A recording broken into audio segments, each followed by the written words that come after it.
So what are some of the elephants in the room of religion? What would you say? And this mic is just for people can hear you on the live stream. It won't pump up your voice, but tell us, what are some elephants in the room of religion? Um,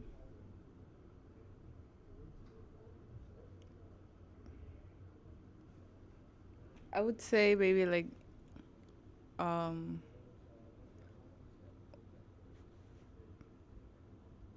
certain traditions in the religion that other people might think differently of, depending on how they envision it. Like you said, depending on your philosophy, you view things a certain way. And that's, I would say, like that's kind of the elephant in the room, like how to interpret different traditions between different religions. Nice, nice, thank you. Anybody else? Any other thoughts? Elephants in the room of religion. Yeah, I feel like kind of what you were saying earlier about, people feeling like they're justified. A lot of religions feel like their one is better than the other one in a way, but they won't say that. Maybe sometimes they might, but yeah. Yeah. They might not say it and just like, Just feeling a little bit more elite, like we they're are the better the than ones, others. yeah. Thank you. To like piggyback on that, it's like my way or the highway. My way. Like the Christian preacher that's like on the soapbox in the college saying you're all going to hell kind of thing. So it's like the only way. Only way up. Anything else? Anybody else? So, oftentimes you hear this, there's a story that's told to illustrate one of the problems of that. And sometimes it's told as 6 blind men and an elephant. But the way Rumi told it was an elephant in a room. And so just imagine we have a nice young elephant in this room, and the lights are off, and someone comes in, and they say, what is this? This is a creature. What is this creature? Person feels the ear. It's like some kind of fan-like creature. Next person goes in, they feel the tusk, and they're like, that guy's stupid. That guy's wrong. This thing is kind of like a spear. Like it's very hard and solid. There's nothing flexible or fan-like. Or next one feels the belly. It's like, no, it's like a barrel. It's a big round barrel. The other one has the tail. No, it's like a rope. The other one has the nose. It's like a boa constrictor. It's like this thick, long, flexible. And in this way, they all have some different conception, and what the other person speaking sounds totally insane. Doesn't make any sense. What are some ways that what are some things they could do to not have such a conflict? What would you say?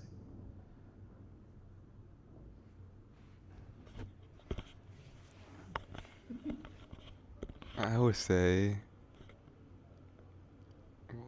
well, simply just talk to one another. Talk to another. Be open. Be a little open. Yeah. There's a German saying, Dummheit und Stolz wachsen auf demselben Holz. So Dummheit und Stolz means stupidity and pride grow on the same tree. What is a tree that has no fruits? How does it stand? It stands tall. What about a tree that has lots of fruits? It's humble. It starts to bend down for the weight of those fruits. Was it Socrates that said, my credit is I'm the one person in the city that knows that he doesn't know. So he was, that humble, that openness to learn. So very good. Thank you very much. Gabe. I got it finally. Anybody else? What other? So speaking with each other in an open sense. Anything else? Any other ideas? I was thinking turning on the lights. Turn on the lights. That's a great one. Yes, that's another one. So that will help you understand what the elephant is. Now, how I would relate that to spiritual or religious understanding is if a person becomes very enlightened, this is Buddha, means enlightened. Bodhayanta becomes awakened. Like we have the modern term woke, means becomes awakened. So this is the Sanskrit word for intelligence, or to be to have clarity. When the lights are on, you see yourself, you see everything, everything becomes clear. When the lights are off, you don't know, if you're covered in some dust, or you don't know yourself really, what surrounds you. So this term buddhi or buddha means to be enlightened, to be awakened. So you have, say you have somebody who's in the science of architecture, and he's a Japanese man, and he comes to Egypt, and he meets somebody who studies architecture also. They both can understand each other. They just have to get over the language barrier, but they both have a certain level of deep understanding. They say, wait, the words out of your mouth sound different, but the science behind it is the same, isn't it? Like, I understand, you're speaking about something that's just true. It's not, the language, it sounds different, but what you're speaking is true. So that's enlightenment. If you find an enlightened master and that was kind of cultivated or practiced their spiritual life from like a Christian tradition, and then you take an enlightened spiritual teacher or practitioner from another tradition, they're like, oh, what you're saying, I understand what you're saying. It sounds a little different, the language is a little different, but I completely understand the truth behind it. Welcome, welcome. What's your names? Shayan? And Vishwa, universe. Lying, Shayan is to lie down. No, In- my name's meaning is intelligent. In Sanskrit or? It's a Persian name actually. Okay. In Sanskrit, it's described that that God, he's Shayan, he lies along the universe, the I think it's Vishwa. also called Shayan Arti as well, right? Yes, that's this nighttime arti. Sleeping, yeah. That's the sleep arti. Yeah, welcome. Come inside. So we're talking about dogma, exclusivity in religion, my way or the highway. And Krishna says my way and the highway, actually in Bhagavad Gita, in chapter 4, text 11. So one example that was just given was the example Rumi gave of an elephant in the room with the lights off, and different people are arguing over what this creature is. One is touching the ear, one is touching the tusk, one is touching the trunk, one is touching the legs. Oh, that's the other example. The leg, it feels like a tree trunk. You know? All these different parts of the elephant give a different semblance of like what it is. We're not really sure what it is, but everyone who has touched it, it's like, I know what it is, and what you're saying is a lie. This creature is hard like a spear. The guy that's touching the tusk, and the one who's touching the trunk is like, no, it is very flexible. So similarly, people might have different conceptions of divinity, and they'll fight over it. And she expressed, okay, one of the things you can do is you turn the lights on, you become enlightened, and you start to see various connections. Another one is you have humility, and then you also, in that humility, you open yourself up to wisdom.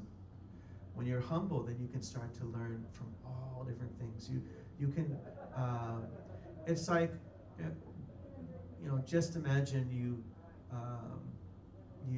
were at your grandmother's house, and then she had like a cup, and she in that cup over the toilet, there was like all this, her gold jewelry was there, and it all fell into the toilet. Would you go, okay, just flush it, it's in the toilet now? You're like, no, this stuff's really valuable. I'm sticking my hand in there, I'm gonna get it out, I'm gonna wash my hands really good. So when someone is sincere, they'll find the wealth of knowledge wherever they look. They'll seek it, even in a place that might not seem like there's knowledge.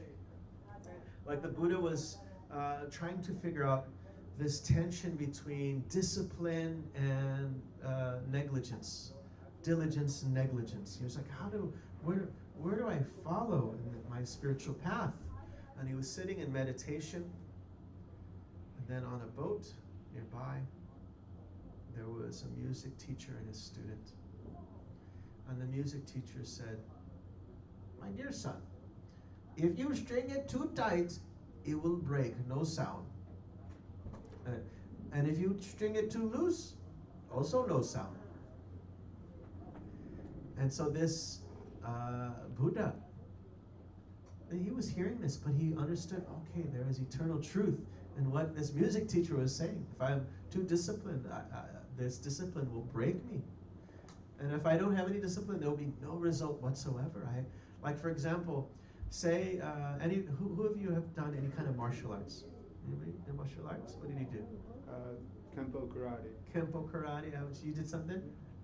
Anybody else? Any other martial arts? What'd you do? I did Taekwondo. Taekwondo. Okay, so say we're going to get a school going on right in this room. We're going to have a Taekwondo, Kempo, karate class. And we're going to outdo our competition. What we're going to do is we're going to make it so easy. And the classes are going to be super cheap. They're going to be like $5 an hour. And we're going to be so easy. What we do is we're going to get this couch and we're going to watch some Bruce Lee movies. How successful would this class be? Maybe people, the only thing is the Bruce Lee movies. Maybe like people like, yeah, I'll go for the movie and maybe the social, but nobody's gonna leave that class like, I really got something out of it. They're actually gonna feel like, I don't care how cheap it is. I'm not getting any fit. I'm not any more safe. It's not really doing it because it's not that disciplined.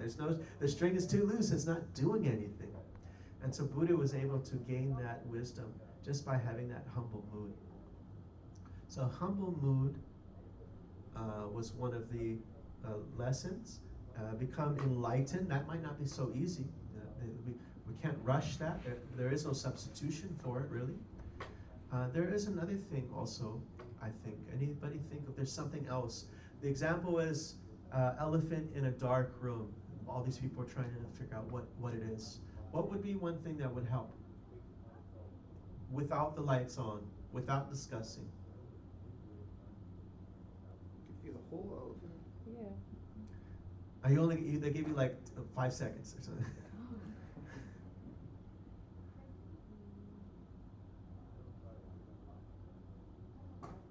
Whoever gets the answer gets like a prize. If they were just told what it was. Told what it was? Yeah, that's it. If you had the concept of an elephant, you touch that, oh, it's an elephant. If you know what an elephant is, then automatically you touch the tusk, this is an elephant. You touch the tail, you touch the foot, that's an elephant. If your conception is so broad that you can make sense of everybody else's experience. And so how I compare that to the problem of religion is the elephant in the room of religion that we discussed, this dogmatic, my way or the highway, exclusivity, is even if you're not enlightened, even if you're not there at the Jesus level sage, even if you're not there, but you have your philosophy, your darshan, your philosophy is very comprehensive and can make sense of different points of views. Then it is like you have the concept of an elephant. You might not have seen the whole elephant, but you can understand other people's experience. Does that make sense? And so in the Vedic literature, Krishna says that actually anyone who approaches divinity, depending on the type of intention that a person approaches, divinity is responding. It's not I have a Costco card. Anybody here got a Costco card? Okay. So when you go to Costco, they ask you, show us your card. Right? So oftentimes religious groups are like that. They have this conception. For you to go to the spiritual world, you knock, you're like, I'm ready to come to the spiritual world. I'm dedicating my life to God, and I want to connect with God. They're like, wait, which card are you carrying? Did you go to the right church or temple or mosque or synagogue? Do you have the right membership? So that is actually not the case. That is not the divinity is not so small that he fits into such a small conception. So what are some kind of levels that cause conflict in different religious traditions? Think about like the really kind of base level, deeper level. What are some of the different sources of conflict? Between religions or in one religion? Between religions, different religious groups, yeah. What is good and what is bad? What is good and what is bad? So philosophy, your conception of life. I actually created, there's this what is called Alochaka Gata. This is written by Bhakti Thakur about 200 years ago. And the first one is just the difference in appearance. If you are a low-level spiritual practitioner, this will bug you. If you're very low, just okay, this guy has the ponytail in the back, and the other one has the curlicues on the side. The other one has the string around the shoulder. The other one has the strings around the waist. Just the difference of appearances of how religious people, cross or a star or this or that. So that's a very, kind of shallow. Then a little deeper than that, what we got is, okay. Oh yeah. The difference, like, you have differences not only in appearance, but also like difference in practice. Everybody, take your shoes off. Come into the temple. Everyone, keep your shoes on. Take your shoes off. You go to the Sikh temple. What do? You keep your hat on, and you take your shoes off. And if you go to some churches, they say, take your hat off, keep your shoes on. And one says, wear a mustache, shave the beard, wear a mustache. The other one has shave the mustache, wear a beard. So many different differences in, okay, this is how we practice. Okay, now let's pray like this, now let's pray like this, now let's pray like this. And so difference in practices, someone who is a middle level of a spiritual practitioner, that doesn't really affect them.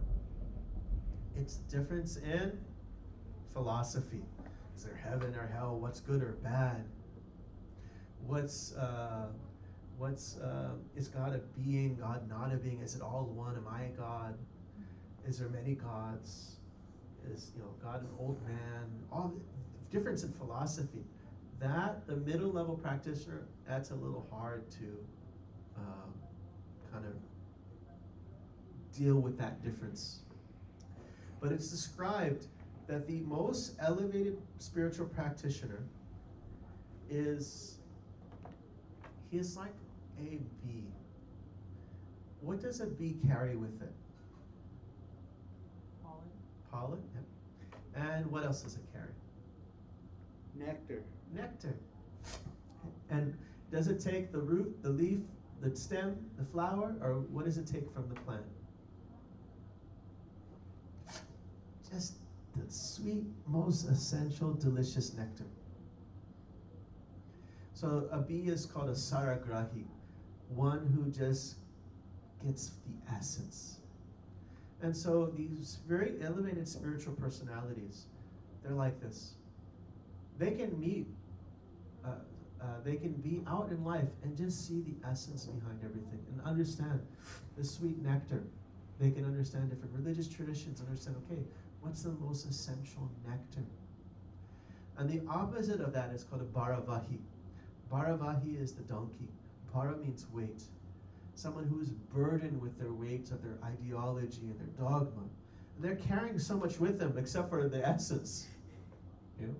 What did Jesus come to do? Did anybody grow in a Christian family? Anybody have Christian, Catholic, anything like that? So did Jesus come to teach a new religion, or rather teach the heart of religion? Was it a revival towards the essence, or was it like, hey, I got a new thing, I just want to do something different? And from our perception is that actually Jesus was coming to teach the heart of the tradition. And so here you have different models of evolution. Here you got what is called action, awareness, and affection, or hands, head, heart. Another one you got here is different levels of perception of divinity. You have different levels of consciousness. Like you might just do something because you heard it's something you're supposed to do, your duty. Oops, I'm supposed to do this. Versus then you might do it because you actually have some awareness, some knowledge. Then you might come to the platform of actually, like you might receive information that's knowledge, but the next platform is you actually have wisdom. You have a realization of it. Another one is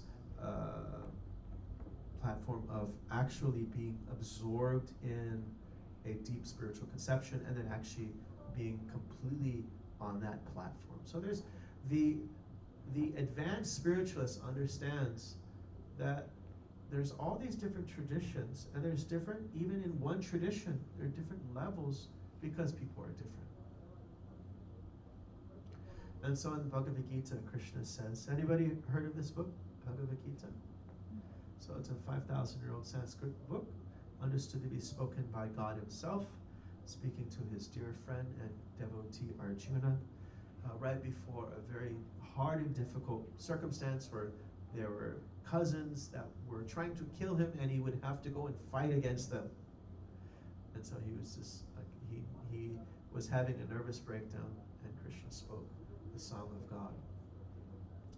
And so there he says, Ye yatamam prapadyante tam sathaiva bhajamyaham mama vartmanu vartante manusha partha sarvashaha. So this is the translation is Ye yatamam. How someone prapadyante, how someone comes towards me, how someone approaches divinity. Tam sataiva, how someone worships me, I worship them, I connect with them. So, if someone's an atheist, someone says God doesn't exist, then he doesn't exist for them. He is expressed to be within every single atom. So he has what is called this energy called Maya, or illusion. Maya, have you seen the movie The Matrix? So you guys, if you haven't seen it, probably I'm sure you know the concept. No? It's like 20, 30 years old or something. It's an ancient movie. I know it's when the dinosaurs were out. So the movie, the idea is that Neo found himself that he was actually in an illusion of what his reality was, and that his actual being and persona was related to some other reality, and he was falsely identifying with the reality around him. And so the ancient literatures of India say, this world is real, but our connection to it is unreal. The energy is real, but you are eternal, but you're identifying with the temporary avatar, video game character. Like it's Sydney, correct? Yeah. So how were you born this tall? No. What happened to the 2-year-old body? Is it still? If we were to put like a nano Apple tags, on each of those cells, where would they be? Still, I think they replicated. So how do they replicate? Are the old cells replaced by new cells, or the old cells become new cells? Like, do you have the same skin you had 10 years ago? Yeah, kind of. So what happens is your skin cells, the underneath is the new skin cells, and the old skin cells. Actually, you find out that the disgusting thing is that the dust that's in the house is actually it's all like human stuff. Like wonder why does a place like that doesn't have people, why is it not so dusty? Because like it's actually the humans that make dust. Sorry for that. So the skin that's coming in, your old skin cells die. So today you'll eat some delicious food, and when you look at the plate, you won't say, "There is Sydney." And then when it becomes part of this, and it becomes the food that you eat becomes your skin, then you say there's Sydney. But when it falls off, you're like, no, that's not Sydney. That's let me sweep that up. But it's actually, it was never us in the first place. It's not, the body that we're in is a vehicle, a yantra, a machine, and we're the passenger. It's described in Bhagavad Gita chapter 2 that I wasn't wearing this yesterday. Were you wearing that clothes yesterday? No. So, but you're still here. Your mother knows. Okay, this is my kid. I know her. But even you can change your dress, but you understand this is the same person. So similarly, we are changing our bodies, not just at the time of death. Right now, we're changing our bodies. This, habla español? Un poco, anybody? Carne? This is meat, carne. This carne I had here today is not the carne I had 10 years ago. So by the definition of biology, I have reincarnated. It is a scientific fact. So the body I have today is not the body I was born with. And so we're changing from one body to another. And we're carrying our different conceptions of life from one body to another, and we're growing and developing. If we're on the path of spirituality, we may grow in that way. If we're not, we're just kind of stagnating. We're not really doing anything. We're just playing the video game in the VR.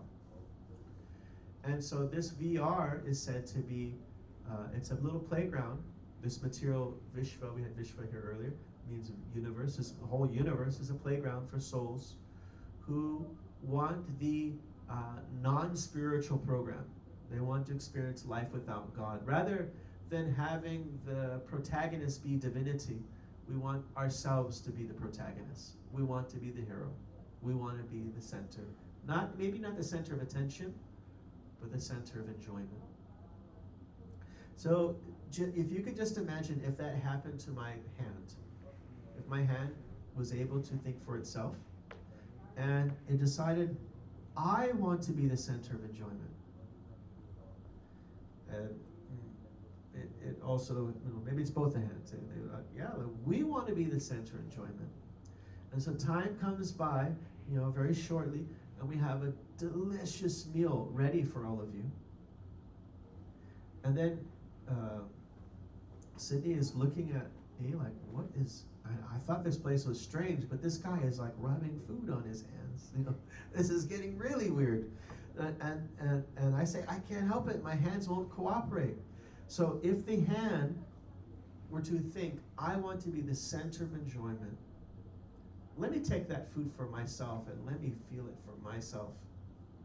Now, what happens if the hands go on strike and don't feed the stomach for a week?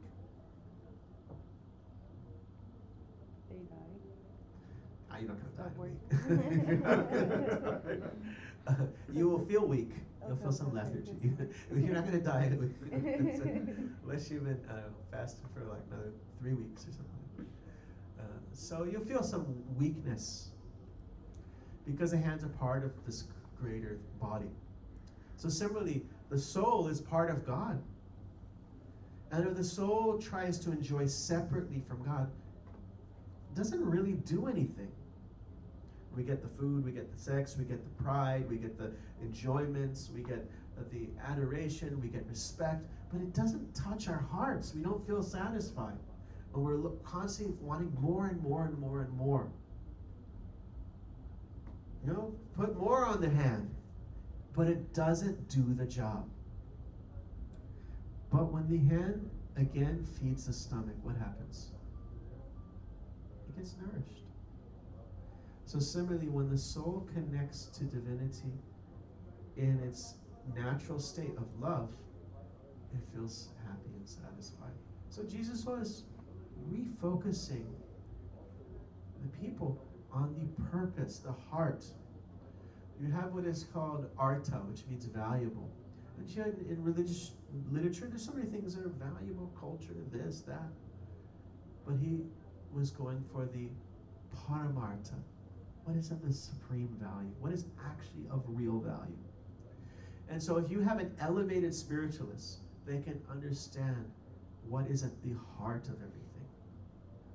And therefore, they don't have hate. It's natural. You take something eternal and you put it in the temporary material world, spiritual knowledge. And people begin to practice and apply it. And they have different applications and practices based on their particular time and place and circumstance. Any of you, I'm sure you haven't heard of this, the cat in the basket. Anybody heard the cat in the basket? We're talking about an elephant in the room, but got to add a cat in the basket. So in India, there was a wedding that was going on. And during the wedding, they have this fire ceremony where people throw grains into the fire as an offering to God, as the fire is the mouth of the Lord, and the grains are the offering as a blessing for the wedding. And the ceremony is supposed to be very clean and tidy. And this little kitten kept on walking on all the ritualistic paraphernalia.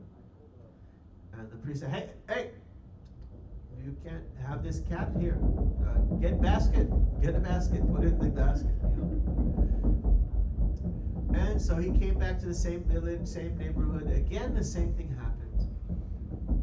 They put a little basket for the cat. But then eventually, every time he did a wedding, they had the wedding planner say, okay, what do we need? We need a bouquet, we need this, but what do we need for the wedding? We need a cat and a basket. They think that's like part of the ritual. Like you can't have a wedding without a cat and a basket. So you take something eternal and you bring it to the temporary material world, and then there's certain affinities. I like it this way and that way. And these cultural things start. And then we have our culture that we like, and then we start hating the other culture. So this is all due to ignorance. But when someone is enlightened, you turn the lights on, they don't see it that way.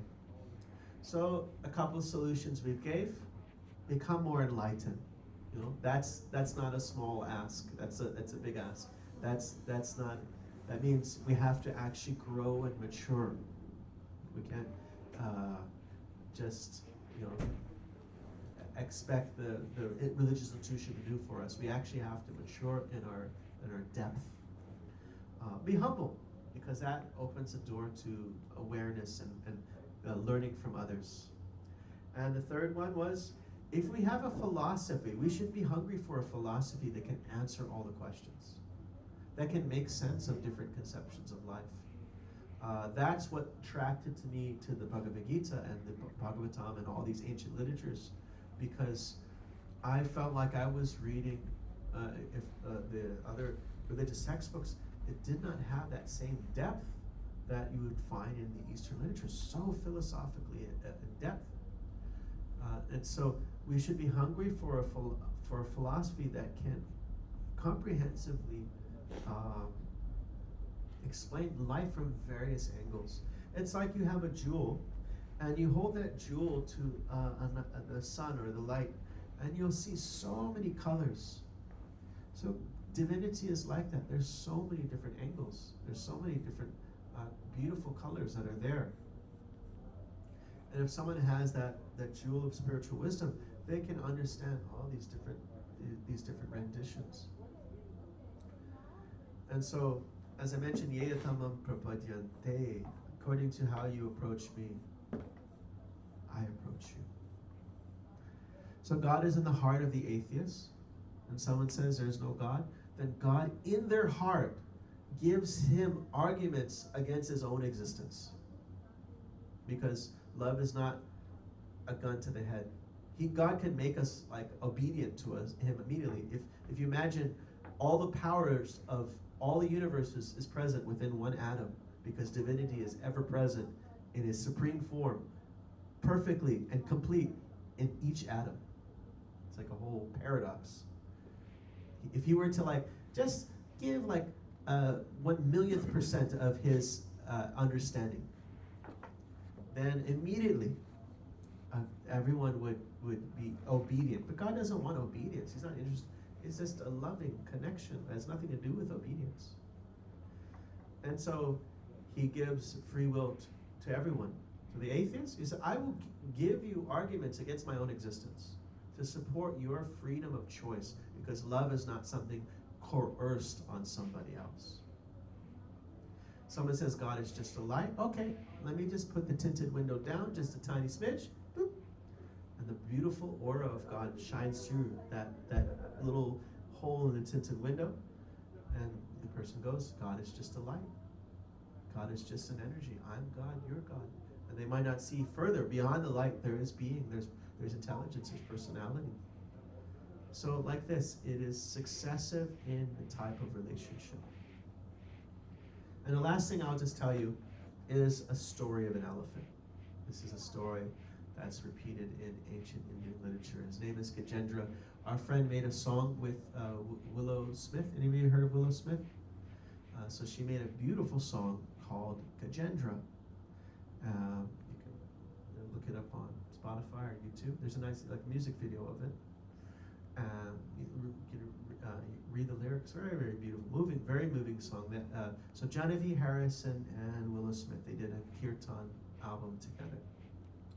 And so the song is about the story of Gajendra. Gajendra was an elephant, and he had everything an elephant would want. Elephants are not monogamous. He had all of his lady friends. He had his harem of elephant girls. He had his kids. He was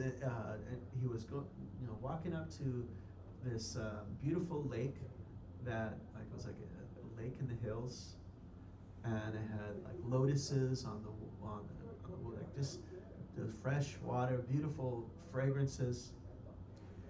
And he went into the lake, and this alligator chomped on his leg. And so he started fighting with this alligator. But because he was so out of his element, the fight was not something, normally it would have been not a problem for him to fight an alligator, but out of his element, submerged completely in the water. Because elephants, they swim, they go past where they can walk and they swim. And so he was submerged completely in the water. And so he was fighting and fighting, and in his helplessness, a prayer arose from within his heart. A mantras that he had learned in his previous life.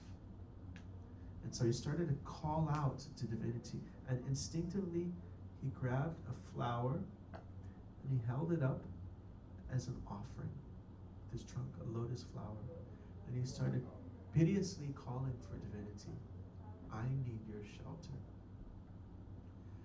And because the call was so sincere, it's described that divinity came immediately and saved this alligator, liberated the crocodile and the alligator both achieved liberation to the spiritual realm. But one of the points that is given in this story is that this elephant, he didn't go to a church, he didn't go to a temple, he didn't go to a synagogue, he didn't go to mandir. He didn't even have a name for God. He didn't know the name or what religion. All he had was sincerity. And that's all God required. And immediately there was connection. And immediately there was reciprocation. And so that is called Bhakti, the science of loving reciprocation. So I'll stop here and I'll ask, what are your, if you have anything you would like to take home with you, anything that's stuck, or any questions, comments, or reflections. So let's start here. If you have that mic, you can hand it to him. I actually have a question for you about this elephant story. So the elephant was fighting the crocodile, Yes. and he was in a lot of distress. Yes. So can we have sincerity for a connection with God if we're in distress? Because I feel like sometimes, like when we don't know how we're gonna pay the rent, or where we're gonna eat. Fair weather friend. Yes. Yeah. So does God? You don't call unless you want. He's like, okay, I know why this guy's calling me. Yeah, I need to hit you up for some cash for that rent money. So does God look at that in our sincerity? If it's yeah. So could you speak about that a little bit?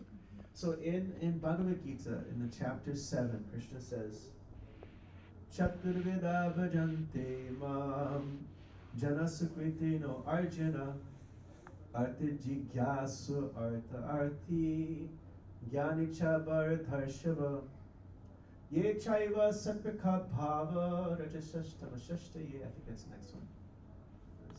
So he says there are four types of people that approach God. These are not people that are already connected, but they're maybe open to connection.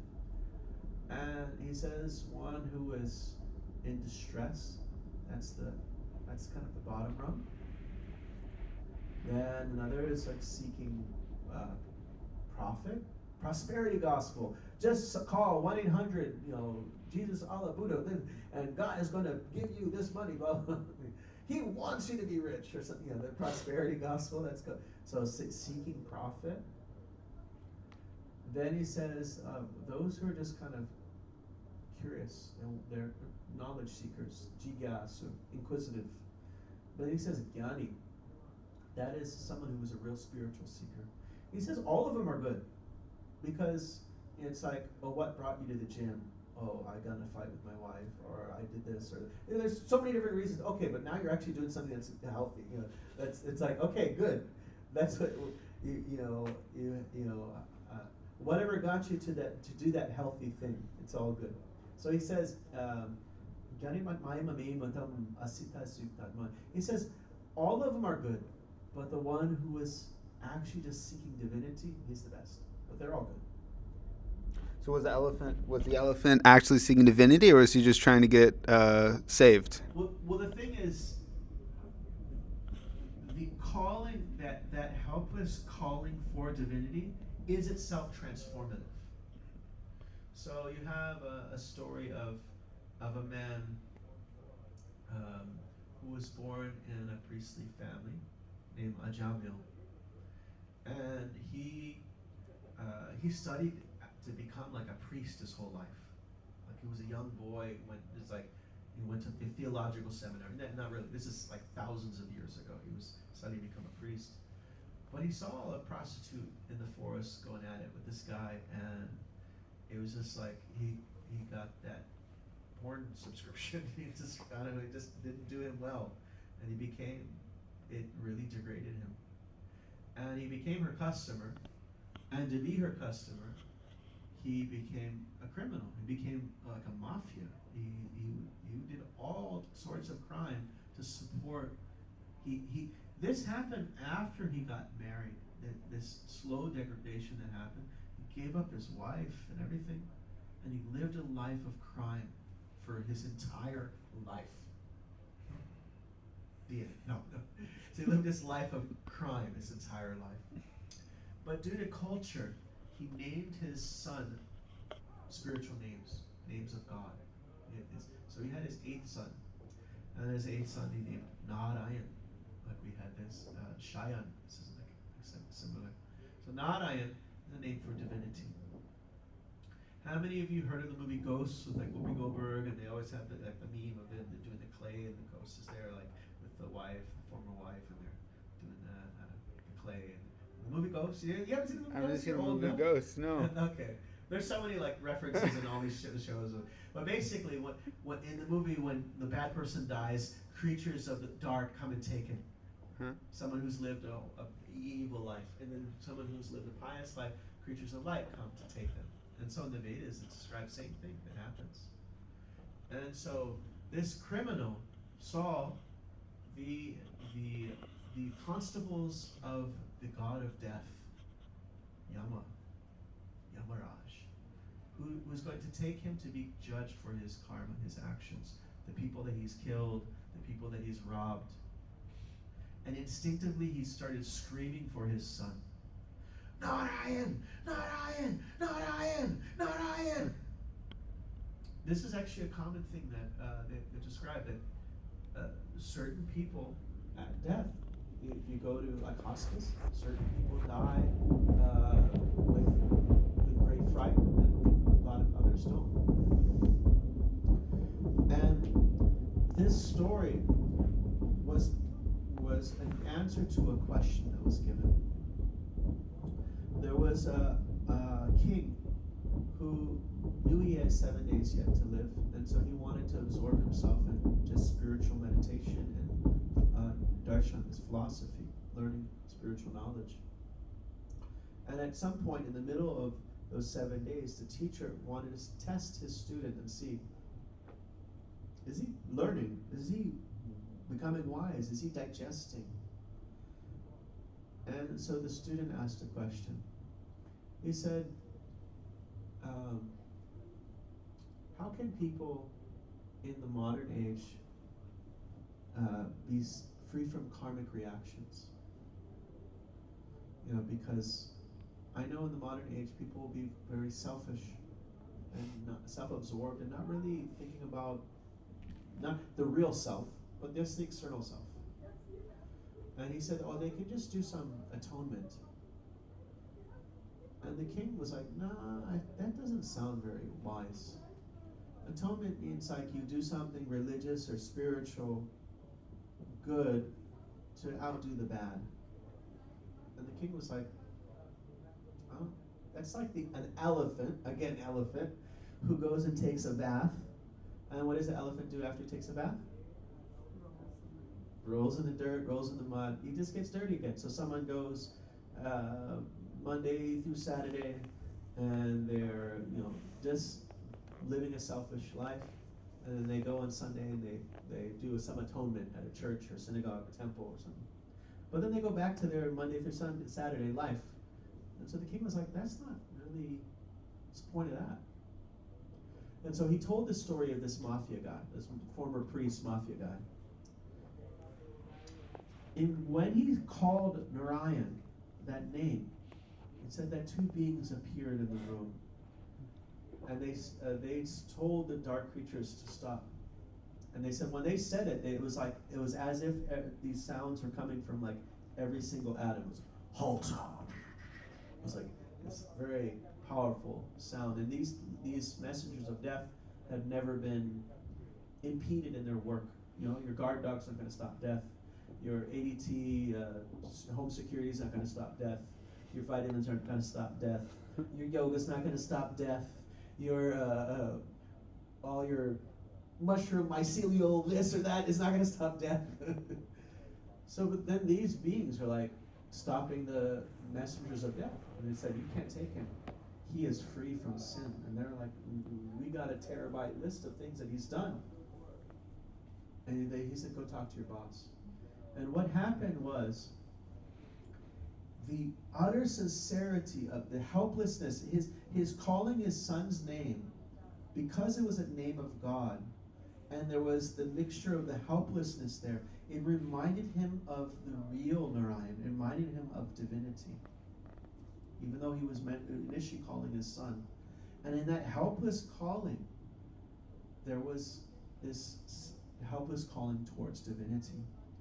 And that calling on the name of God, like we sing Hare Krishna, Krishna Krishna, Hare Hare, Hare Rama, Rama Rama, Hare Hare, was so powerful that it didn't just burn the karma, the reactions. It did the real deal. It changed his heart. He became a different person. So that's the thing that should happen on a Sunday.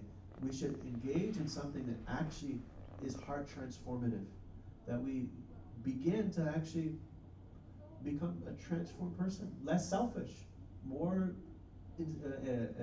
divinely, internally satisfied, where we don't need to chase after things outside.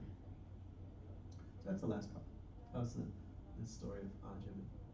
Let's see. Anything you want to take home with you? Anything that stuck with you? Any lessons or questions? I guess I had a question about the story about, the bee and the pollen and getting the nectar, kind of like that essence, or like the essence of every religion. Yes. Would you say that the essence that we should try to be looking for would be love? You got it. You are a bee. Thank you. Yeah, so this is that loving connection between the soul and divinity. That's the sweet essence. The rest of it is all just packaging, external. And God doesn't care what religion you are. It's just what helps you actually develop that love. And gentlemen, anything you take home with you? Any questions or anything that stuck with you? Doubts. No, just a lot of challenges? thoughts, a lot of thinking, and I guess I'm just thinking about my relationship with religion, especially being raised Christian, but around many different schisms or denominations, Catholic. At one point, Jehovah Witness. Oh, my Uh, dad's a witness, yeah. Oh my God. So yeah, just thinking about all of that. There's this, please, you share something. I just wanted to find, there's this funny joke I just wanted to share. No, more than like to come and talk and share, I'm here just to listen and to see different perspectives on everything that's been going around my head lately. Because connection to God and like to understand where we are is something that it's very common, I feel like. And in my life right now, I just want to get closer to God.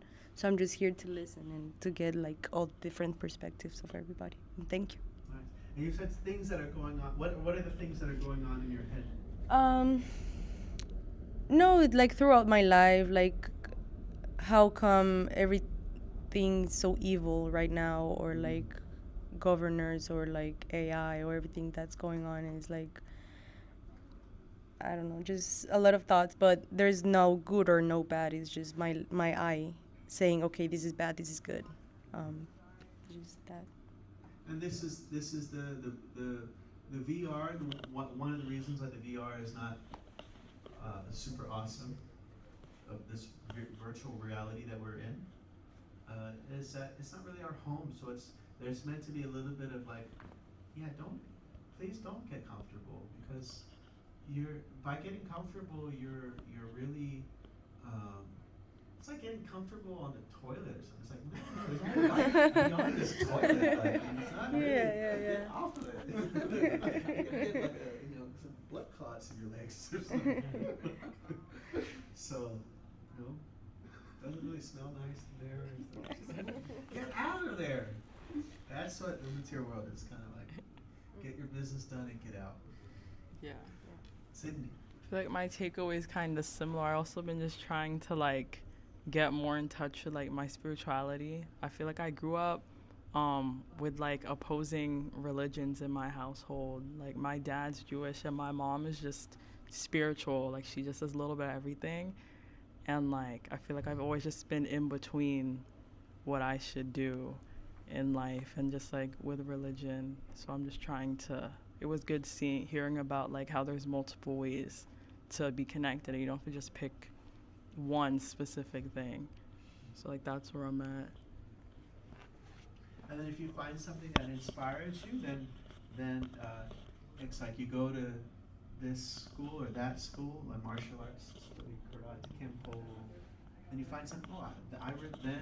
Then to get out of it, then it's good to like practice it with a full dedication. Yeah, I think I would say the last point you mentioned about not being comfortable, that I think is like super, super important. One thing that I deal with is like the fluctuation in how connected I feel with like the practices that I'm doing and just, I guess, being in touch with God, right? Mm-hmm. So that there's this whole fluctuation. When I have like the right association, I feel like, yeah, like I kind of belong. And then I get out of touch based on, just like going about life. And then I'm like, okay, where am I going, But the idea of like not being comfortable, just like questioning like my purpose type of thing right there, I think that's super important, and that's something that I want to like, remind myself more constantly, like, what are you doing? Like, is this where you really want to be, So yeah, the current of material world, the energy of this world is enjoy the temporary.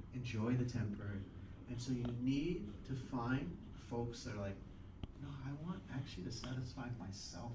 I don't want to just put, polish on the wheels. I want to feed the driver.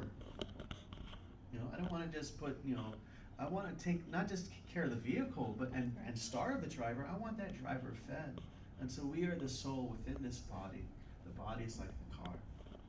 And so, and so we get that association, that sangha, spiritual association, and that helps us that is really one of the most important parts of our spiritual life.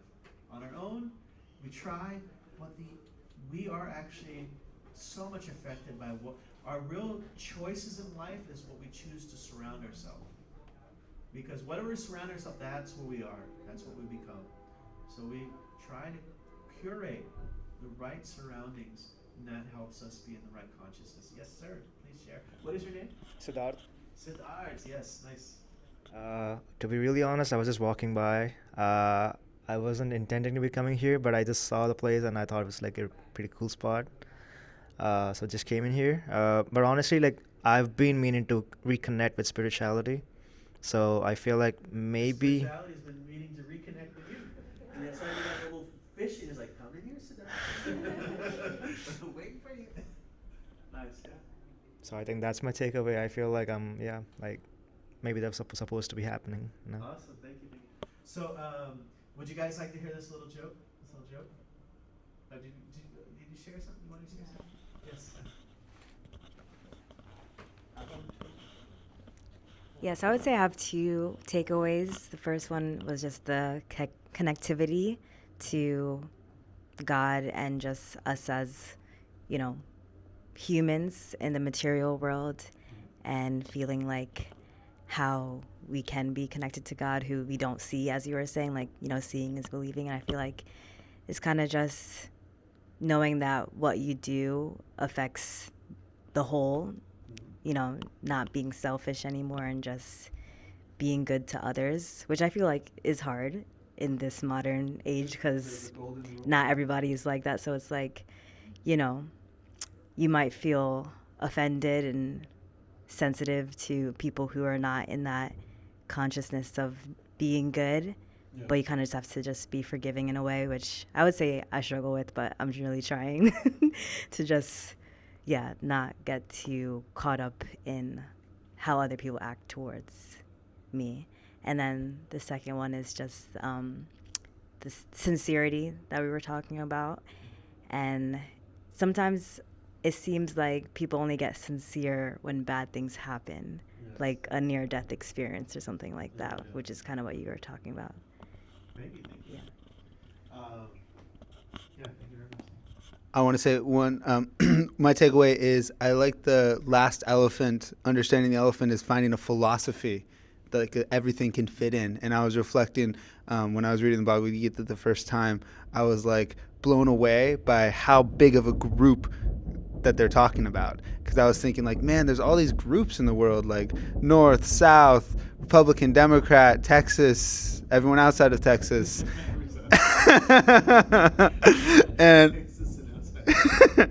and then I was like, then there's like other groups, like people are like this race, that race, and then there's bigger groups of like okay, so like the big group of all the humans, like, I'm a humanist, like all the humans are together, like that's one group.